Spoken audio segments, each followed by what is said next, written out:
Hi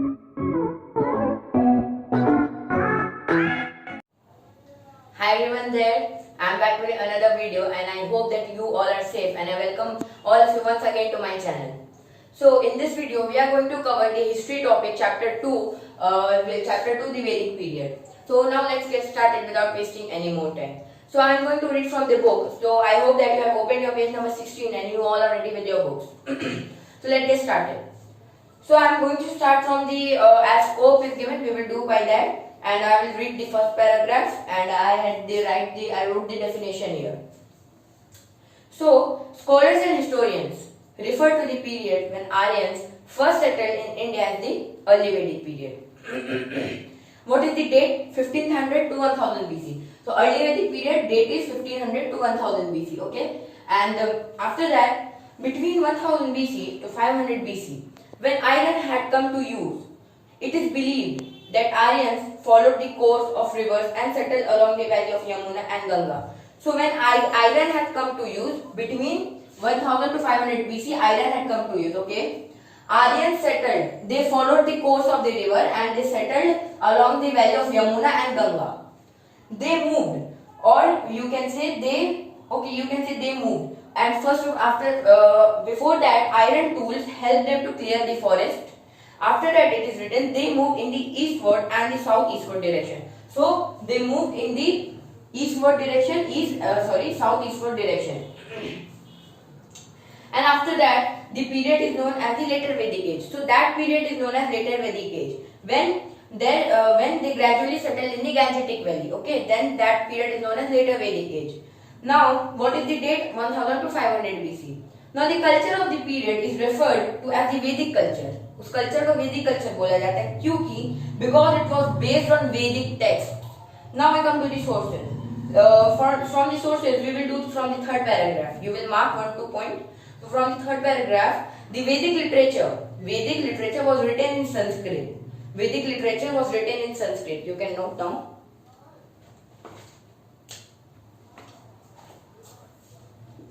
See, Vedic literature written in Sanskrit, okay.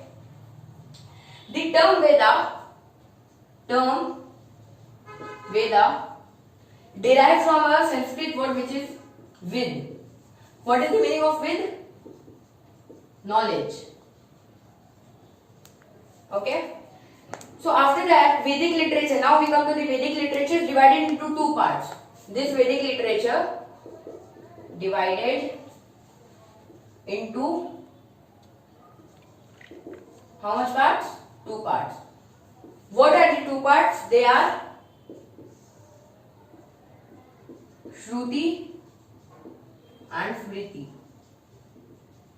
Got it? Okay.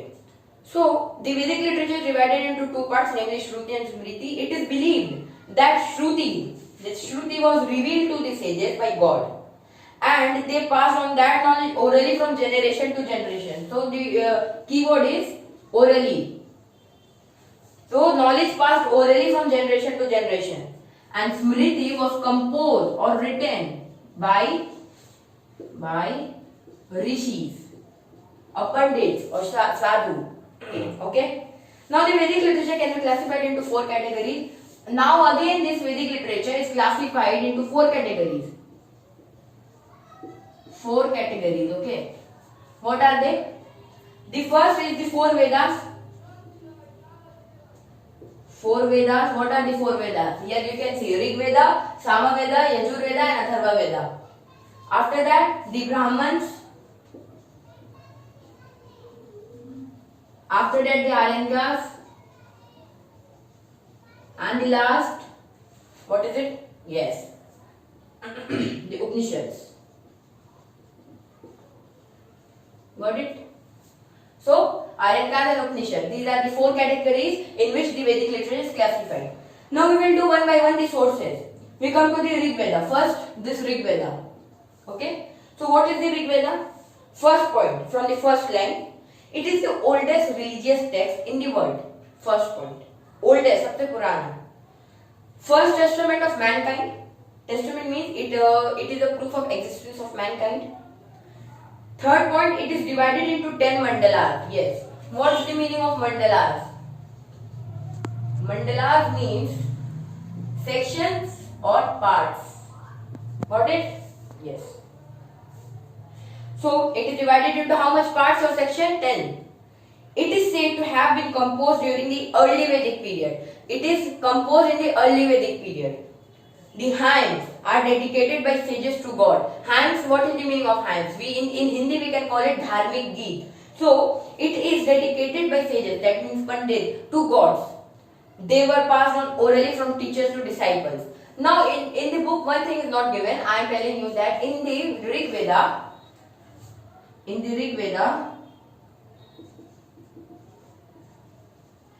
total hymns were 1028. 1028 hymns were there. You can know it for your own knowledge. It will not come in the exam because it is not given. And the last point, in the last fourth line, it also contains the famous Gayatri Mantra verse. Till there, 6 points are there. Now we come to the this finished. Now we come to the Samaveda. What is Samaveda? See, first of all, just a second.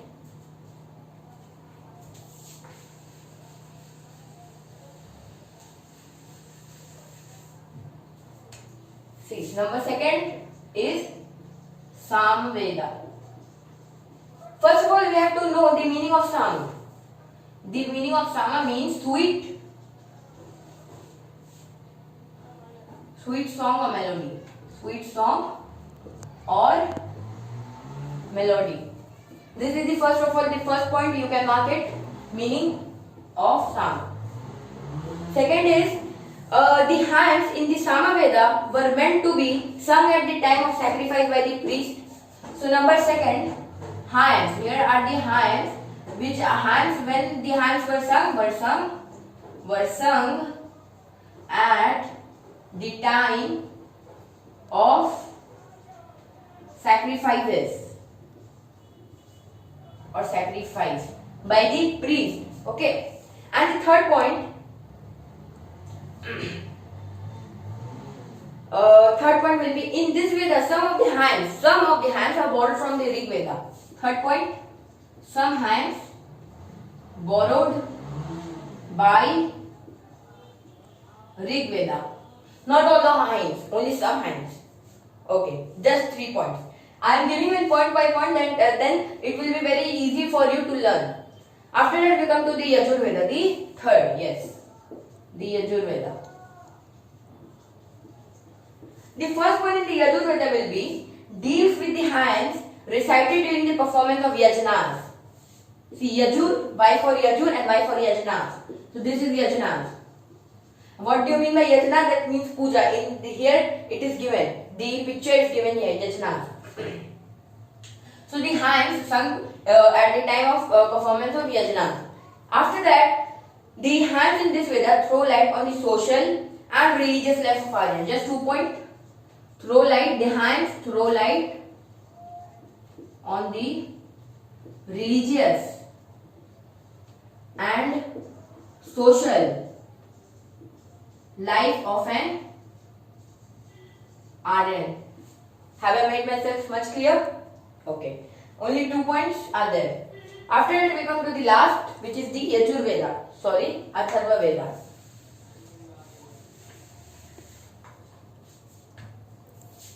Number 4th, Atharva Veda. So what is the first point? The hymns contained in this Veda deal with the magic and charm. First point, you know, magic and charm. The hymns deal with the magic and charm. Second one will be most of the hymns are taken from the Rig Veda. Most of the hymns taken from, yes, Rig Veda. After that, we come to the third point. Besides the power of spirits, hymns deal with Gyan. Gyan means knowledge, karma, action, and upasana, invocation. See, what is the meaning of invocation? Invocation means worship. And some hymns also deal with the medicine for the treatment of various diseases. Okay. Now we come to the Brahmans. This finished. Now we come to the Brahmans. See, here Yajur and Atharva finished. Now we come to the Brahmans. So the Brahmans, the first one from the second line, the Brahmans are in prose. Brahmans are in prose. Okay? Yes. Second, they explain the social and religious importance of rituals. That means rituals means जो religion में practices रहते, religious practice को हम लोग बोलते हैं rituals. Rituals as well as the value of sacrifices. Second point, just 2 points will be there.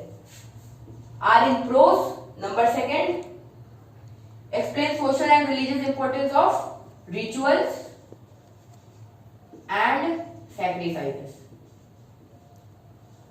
Okay. After that we come to the Aryan caste. This Aryan caste. Number 3. Okay. So first point will be they are known as the forest book, written for the guidance of the hermits and students living in the forest. See, hermit means people who live alone in the forest. They are cut off from the world, or guru you can say. As when we will study further in this chapter, I will tell you. So hermit means people who live alone. So if they are living in the forest, forest is not like a city. So if they live in the forest, they have to know that what they have to eat, how they will protect themselves from animals, etc. So in the forest book, which is the Aryan caste, all these informations are given. And the last point, the last line, their main themes are mysticism. Mysticism means life in forest and philosophy. This all finished. Now we come to the Upanishads. What are the Upanishads? See, they are the second point. The doctrines. Doctrines means rules. The rules such as karma, moksha and maya are explained in detail. Karma means action. So explained in detail. Second point, the Upanishads form the basic source of Indian philosophy. So what forms the basic source? It is the Upanishads.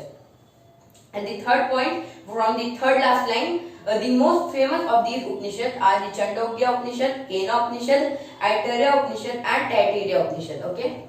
Now we finish the Upanishads also. So till here we finish. We finish sources, Aryan caste and Upanishads. Now we come to the epics. In the epics, Ramayana and Mahabharata is given. So I hope that you know and you all know the story of Ramayana and Mahabharata. So I will not have to read it, otherwise the video will become very, very long. So after that, I will read the importance of epics. Importance. What are the importance of epics? See, importance of epics I have written here. Number 1. What will number 1? The epics serve as the main source of information on the political institution and the social and cultural organization of the epic age. First point. Epics serve as the main source. It serves as the main source of information on the political institution and the social and cultural organization of the epic age. Okay.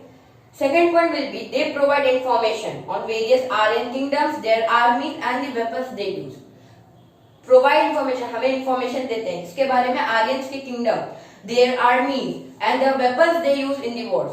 Third, in second point only, the second point of the importance, the second point will be the last third line. From they believe that death on the battlefield was the noblest act in the life of a warrior. लड़ते लड़ते मर जाना ये एक बहुत अच्छी और noblest act, बहुत पवित्र act माना जाता था हर warrior के तरफ से. Third point will be the epics are considered as the finest literary works still there only, and they reveal high ideals of life of Aryan, high ideals of family of life of Aryans. The great heroes depicted in the epics like Ram, Sita and many more are the embodiment of high moral principle. Embodiment means examples of high moral principle, how to implement the moral values in one's life. And the sixth point, the Bhagavad Gita elaborates, enlarge the karma philosophy and the immortality of soul. Immortality of soul means शरीर मर जाता है लेकिन soul कभी नहीं मरता है. So archaeological sources are not coming, and now we come to the society and the social organization.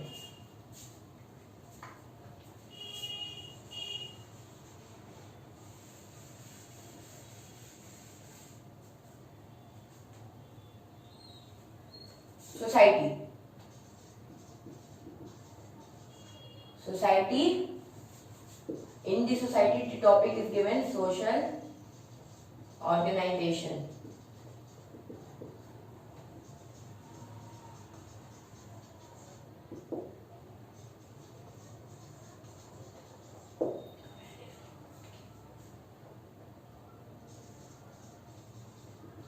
Okay, whatever, it is not working today. So social organization will be number from the second point, the first point. Second line, the first point will be the family was the fundamental unit of the society. Family was the fundamental unit of the society. It was patriarchal. Patriarchal means the oldest male member of the family was its head. For example, in our home, our father, who is the eldest, so he is the oldest and he is the member and he is the head of our family. Okay. And like in the joint family, the great grandfather is the head of the whole family.